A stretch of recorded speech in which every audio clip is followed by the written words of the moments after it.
Ya rero hano nkuko mubibona Clarence Sport TV tugiye kuvuga ku nyoni ya kagoma. Kagoma ni inyoni y'inyabushobozi benshi bagereranya nkaho ari inyoni mu biguruka ifite imbaraga zikomeye cyane, kuko kagoma navuga ko igira murambararo wa metero ebyiri iyo iteze amababa, kandi ibasha kubona ikintu kiri muri metero esheshatu nk'urushishi ibiri ubona muri metero esheshatu. Ikindi igendera ku muvuduko bwikube kabiri nk'uw'isasu.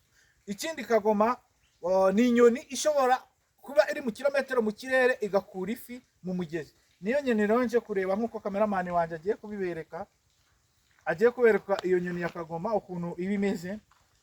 Navuga ko kagoma rero ntago urabona ukuntu iba imeze. Nuko bavuga ko kagoma iramba mu gihe cy'imyaka 15.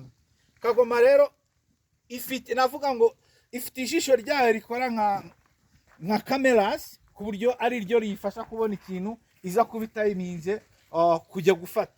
Kagoma rero igira urwara rupima santimetero ngira ngo 25, ku buryo iyo itunze mu kintu ibasha kukizamura. Kagoma zo zibamo ibice bibiri, hari kagoma ziba mu gace k'ibibaya, hakabona kagoma ziba mu bice by'imisozi miremire. Iyi kagoma rero ni kagoma iba mu misozi ya Tare na za Gifuba.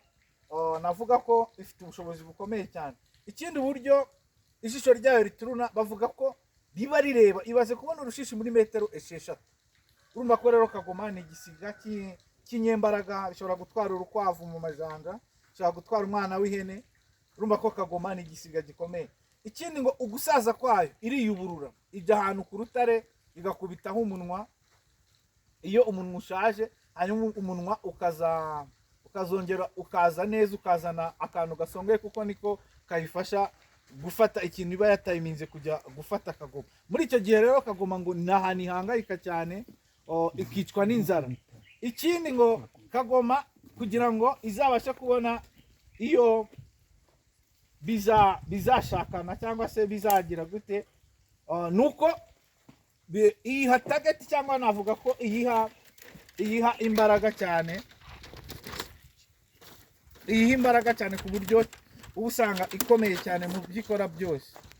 Rero iyi kagoma niyo mu misozi ya Tare, ikaba isa naho ari inyabushobozi cyane. Kagoma ni imwe mu nyamaswa z'inyembaraga mu buryo bwose, mu byo ikora, uburyo ibiguruka, uburyo itega amababa yayo, ngira ngo urabona ukuntu bifite amababa.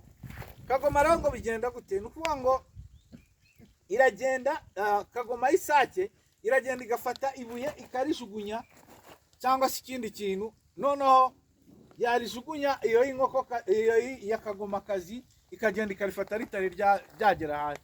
Icyo gihe rero ngo biba bigaragaza ko izaba intwari.